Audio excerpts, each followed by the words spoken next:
Isso pode comprometer tudo que você acredita a respeito da sua dor, a respeito do seu diagnóstico. Escute bem o que eu vou te falar aqui. Não é porque seu médico te disse que você tem determinado problema que isso é verdade. Não é porque seu fisioterapeuta te disse que você tem determinado problema que isso é verdade. Inclusive, se o seu fisioterapeuta for eu. Você precisa ter algum grau de ceticismo. Você precisa ser crítico a respeito do que os profissionais de saúde falam que você tem. Por que eu estou tendo essa conversa com você hoje? Porque todos os dias a gente recebe pacientes aqui que acreditam ter determinados problemas e quando nós investigamos a fundo, examinamos o paciente, o problema não é nada daquilo do que aquele profissional disse para esse paciente. Não é nada daquilo do que aquele paciente acreditava ter. E por que existe essa dissonância entre o que médicos falam, fisioterapeutas falam, outros profissionais te falam?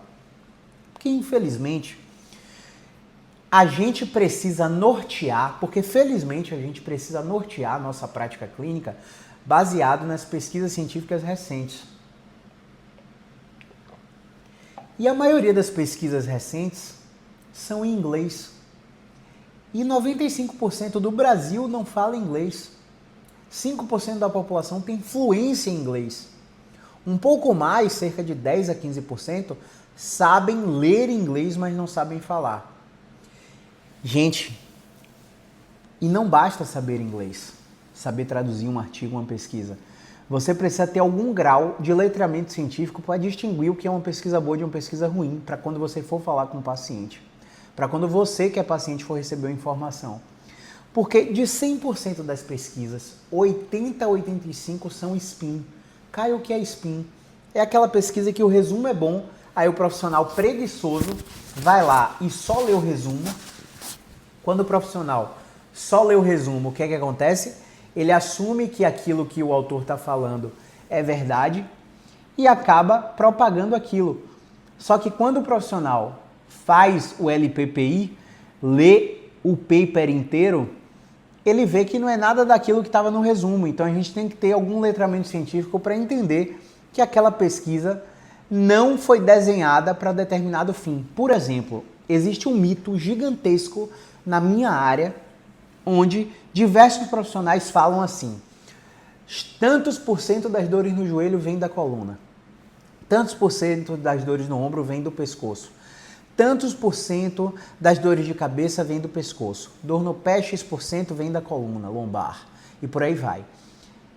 Essa falácia é propagada sem limites por gurus da fisioterapia por aí, que ensinam outros profissionais, mas essa pesquisa que trouxe essa informação é o estudo observacional. E o delineamento de um estudo observacional não foi desenhado para inferir causa. X% da dor no cotovelo vem do pescoço. Não dá para dizer isso com estudo observacional. Só dá para dizer isso se esse estudo fosse um ensaio clínico controlado aleatorizado. E como não é, essa mentira é propagada entre diversos profissionais, fazendo você acreditar numa coisa que não é verdade. Então, estou explicando tecnicamente a introdução desse vídeo para você entender que não é simples assim dizer o diagnóstico que você tem. E propagar uma condenação diagnóstica para você perder a qualidade de vida, perder a funcionalidade, parar de fazer o que você gosta de fazer. Beleza? E aí eu vou ser um pouco mais didático aqui e vou falar sobre o meu caso.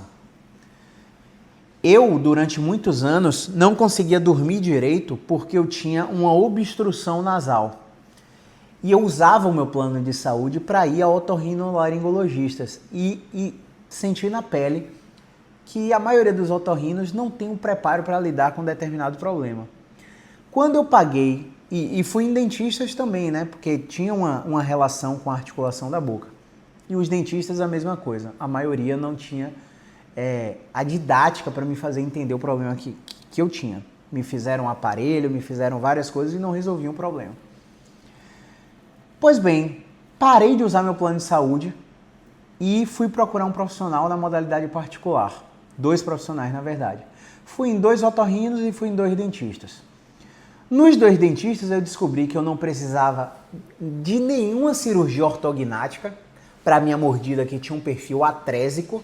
Minha mordida era cruzada, era fechada, e muitos dentistas queriam fazer uma cirurgia gigante em mim, uma cirurgia que hoje é muito mais rápida do que na época que eu precisava entre muitas aspas.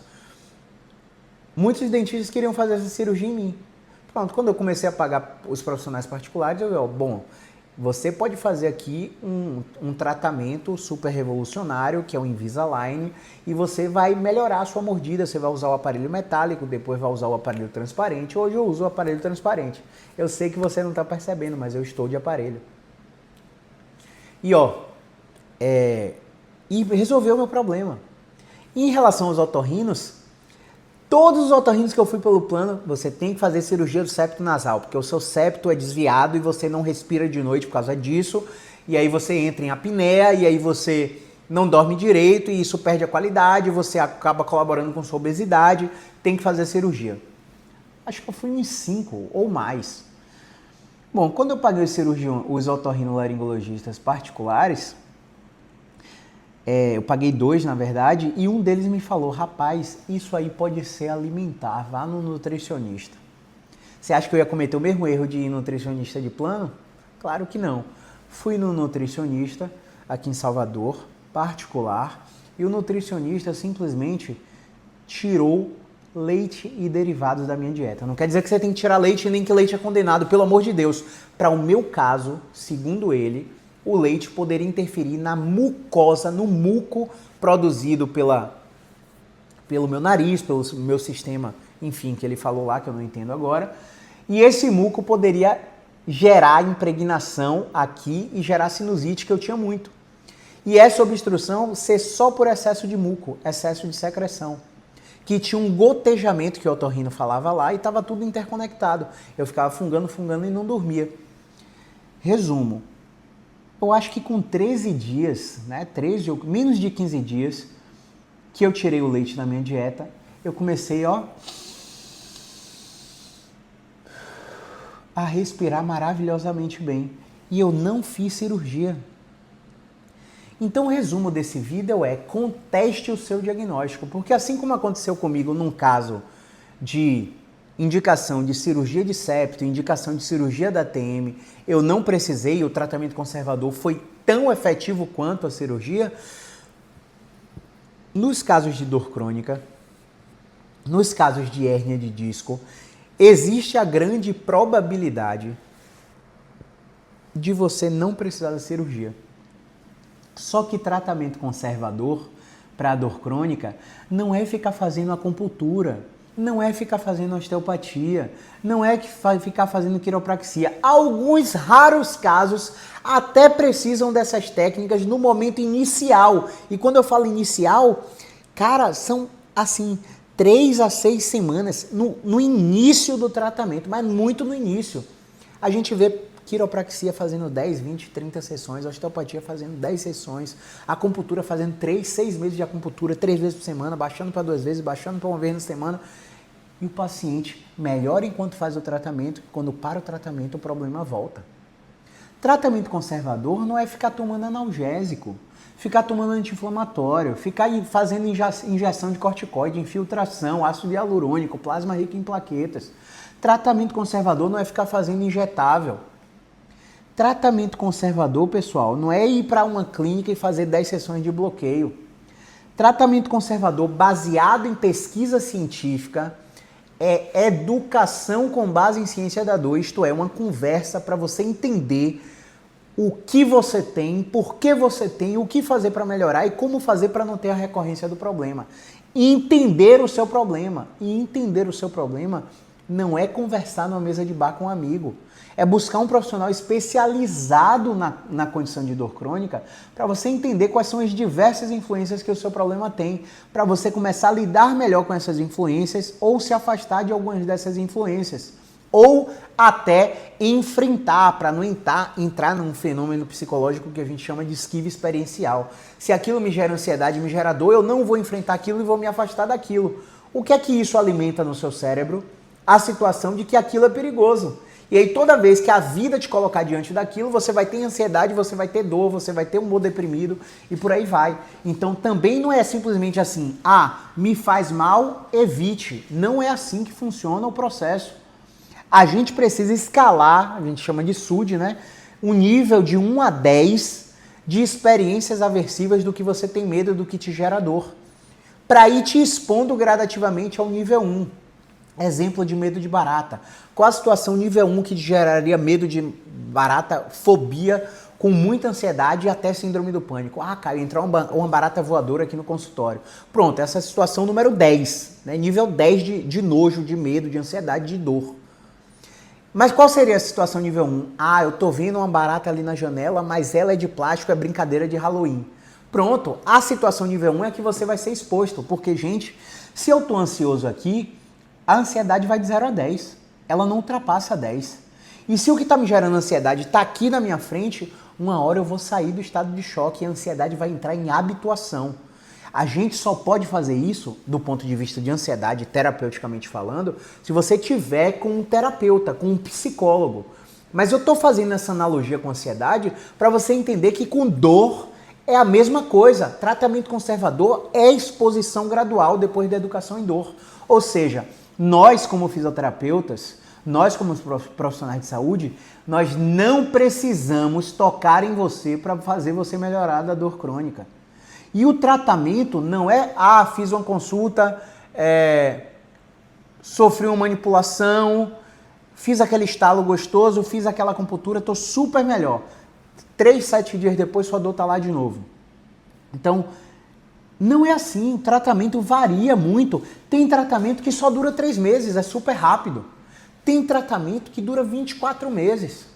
E outra, tanto de 3 quanto de 24 meses, eles não acabam quando terminam.